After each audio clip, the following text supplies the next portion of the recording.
शहर से दूर जंगल में एक पेड़ पर गोरैया का जोड़ा रहता था।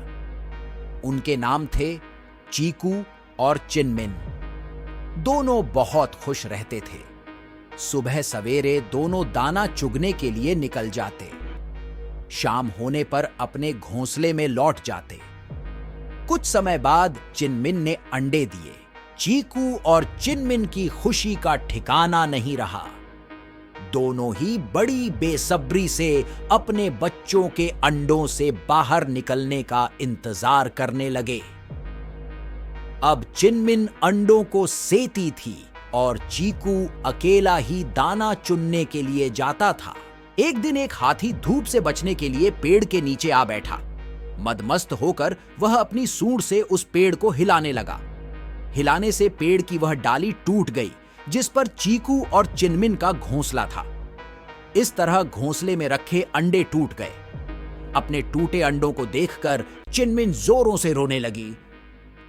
उसके रोने की आवाज सुनकर चीकू और चिनमिन का दोस्त भोलू उसके पास आए और रोने का कारण पूछने लगे। चिनमिन से सारी बात सुनकर उन्हें बहुत दुख हुआ।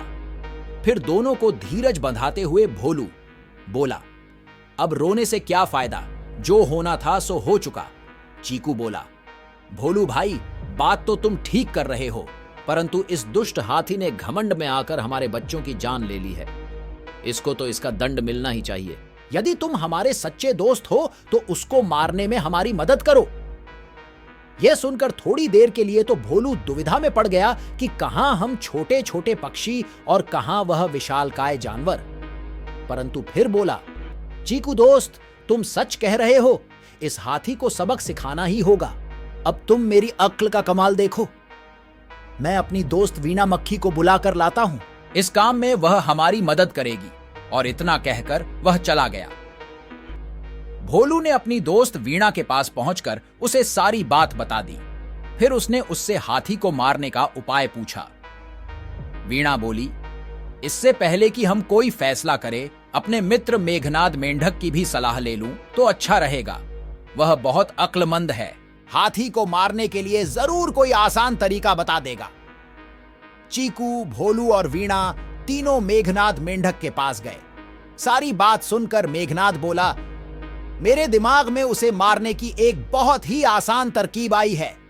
वीणा बहन, सबसे पहले दोपहर के समय तुम हाथी के पास जाकर मधुर स्वर में एक कान में गूंजन करना। उसे सुनकर वह आनंद से अपनी आंखें बंद कर लेगा।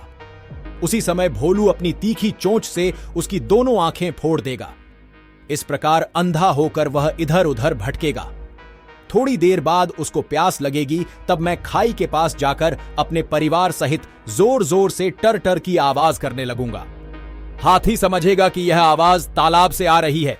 वह आवाज की तरफ बढ़ते बढ़ते खाई के पास आएगा और उसमें जा गिरेगा और खाई में पड़ा पड़ा ही मर जाएगा। सबको मेघनाद की सलाह बहुत पसंद आई। जैसा उसने कहा था, वीणा और भोलू ने वैसा ही किया।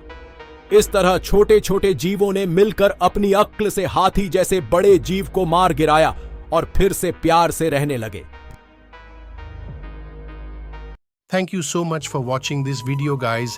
अगर आपको वीडियो अच्छी लगी हो तो चैनल को सब्सक्राइब करिए, लाइक करिए, कमेंट्स करिए और खूब शेयर करिए। मिलते हैं जल्दी किसी और कहानी के साथ।